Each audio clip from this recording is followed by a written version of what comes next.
21세기의 교육 방식이라고 하면 가장 두드러진 특징은 반복입니다.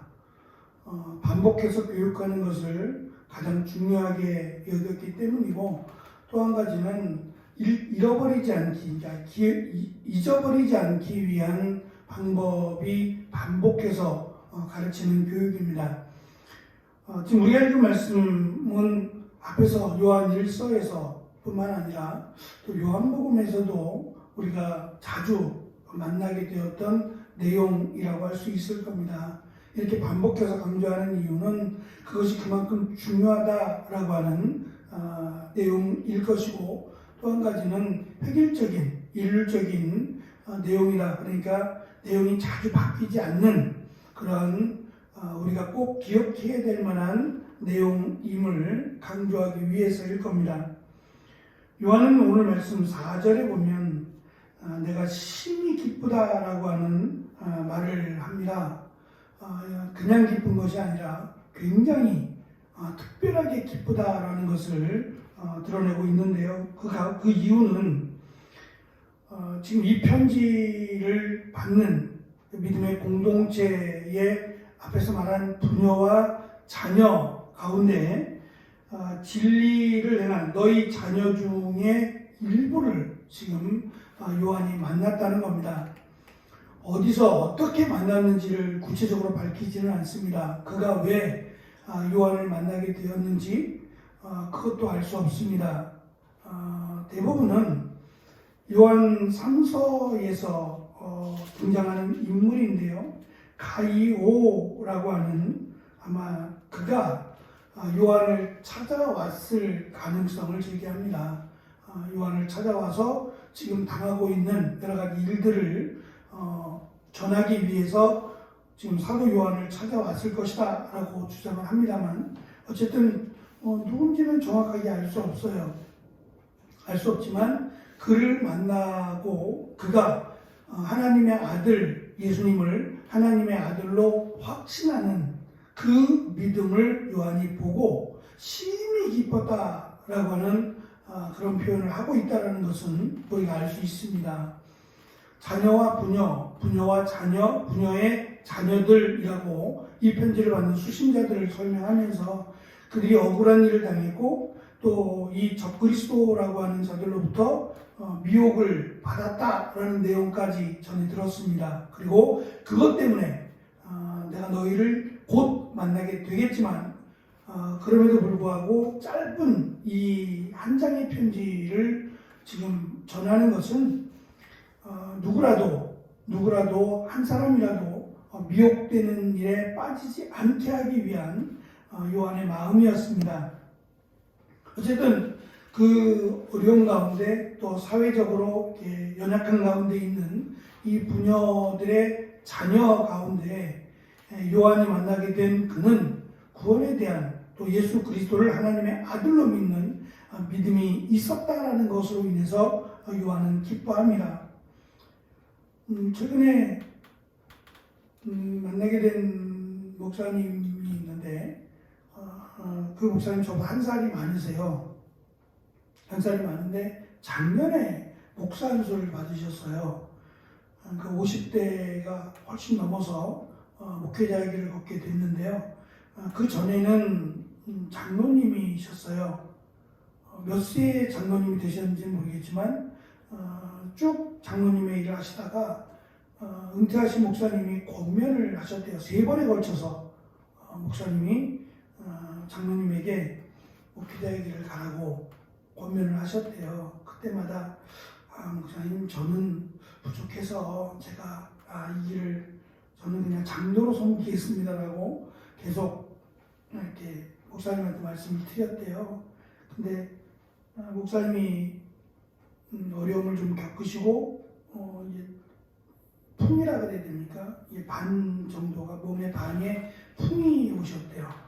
이제 그런 상황에 이르게 되면서 목사님이 또 다시 한번 마지막 장로님에게 권면을 하고 그제서야 이제 장로님이 순종을 하면서 신학교에 들어가게 되고 작년에 이제 목사 안수를 받았노라고 자기의 사정을 이야기하면서 나이는 점점 많아가고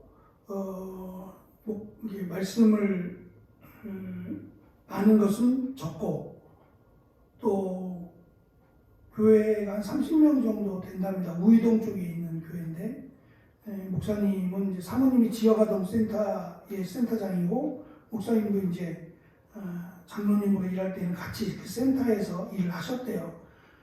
지역아동 센터가 일이 많잖아요. 바쁘고 아이들을 케어하는 일이다 보니까 시간적으로도 많이 부족하고 또 알다시피 한국교회가 예배가 많잖아요. 그러니까 예배를 준비하려고 하니까 이 몸은 하나인데 해야 될 일들은 많고 막 아는 건 없고 막 이러다 보니까 느껴져요. 그게 막 시간에 막 쫓긴다라는 게 느껴지고 또 목사님은 하나님 앞에서 부끄럽지 않게 목회를 하기 위해서 발을 막 동동동동동 구르는 것 같은 느낌을 받았어요. 어쨌든 그 모습을 보면서 저는 굉장히 신선하고 또 그 감동이 됐어요.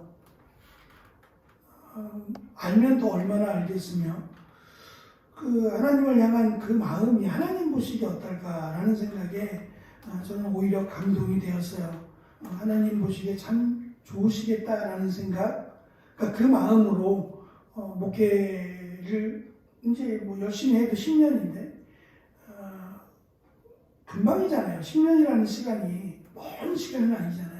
그렇게 하나님을 향해서 발을 동동동 굴러가면서 내가 하나님의 일을 열심히 잘해야지 하라는 마음으로 그 모습이 참 신선해 보였고 감동이 되었습니다. 어쨌든 하나님이 보실 때에 어떠실까가 사실은 기준이 되어야겠죠. 요한의 관심뿐만 아니라 사도들 또한 그 진리를 아는 사람들의 공통적인 관심은 건물이나 명예가 아닐 겁니다.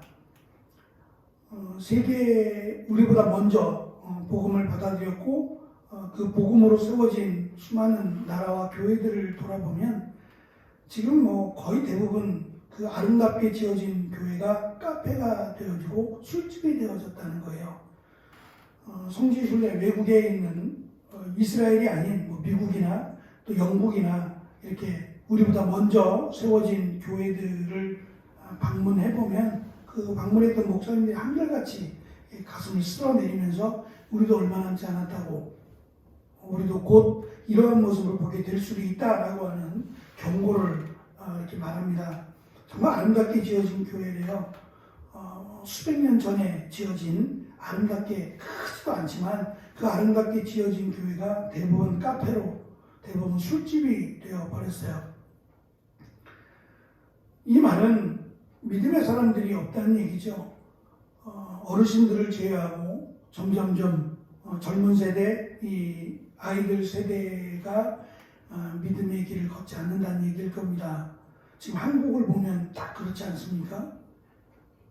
점점점 아이들이 사라져가고 믿음의 가정이 사라져가는 이 모습이 과연 우리만의 모습일까? 외국의 모습을 그대로 닮아가는 듯 보이기 때문입니다. 믿음의 길을 걸었던 우리보다 훨씬 더 믿음의 길을 사모하고 걸었던 그들의 공통점은 사람이 있어요. 사람을 살리고 세우는 이 일에 모든 것을 걸고 불편해도 그 일이 가장 중요하다라고 하는 것을 잊지 않았지요. 그래서 요한은 믿음의 사람, 믿음의 아들을 보면서 심히 기뻤다라는 표현을 하고 있는 겁니다. 5절에 보면 부녀와 그의 자녀들에게 오히려 상처를 입었을 같은 믿음의 공동체 안에서 상처를 받고 또 미혹을 당하고 있는 그들을 향해서 말합니다. 서로 사랑하자고 말입니다. 상처를 당했던, 상처를 주었던 그것이 목적이 아니기 때문에 상처를 준 자라면 그것에 대해서 또 회개하고 자신의 잘못을 뉘우치고 어떻게 하면 하나님이 원하시는 교회를 세울까를 고민하고 노력해야 될 것이고 또 역시 상처를 받은 사람의 입장에서도 그것 때문에 고민하거나 또 여기서 어떻게 갚을까를 생각할 것이 아니라 하나님께서 나에게 주신 또 예수 그리스도를 통한 이 크신 은혜를 기억하면서 그것을 떨쳐버리도록 노력해야 될 것입니다. 그래서 요한은 상처를 받은 이 부녀와 자녀들에게도 서로 사랑하자라는 권면을 하고 있는 겁니다. 8절의 말씀을 조금 직역할 필요가 있는데요. 오직 온전한 상을 얻으라 라는 표현이 아직 받지 못한 것처럼 설명하고 있기 때문입니다. 다시 8절을 직역하면 우리가 전한 복음이 사라지지 않게 하고 이미 받은 온전한 상을 지키기 위해 자신을 돌아보라 라고 번역할 수 있을 겁니다. 이미 상을 받았습니다. 예수 그리스도를 믿는 순간 우리는 온전한 상이라고 번역된 충분한 상이라고도 할 수 있는 상을 받았습니다. 하나님의 자녀가 되었고 하나님 나라의 시민이 되었어요. 그토록 로마 시민이 되기를 원하는 그런 사람들을 바라보면 그것과는 비교할 수 없는 하나님 나라의 시민이 우리는 되었습니다. 그 상을 지키자는 거죠.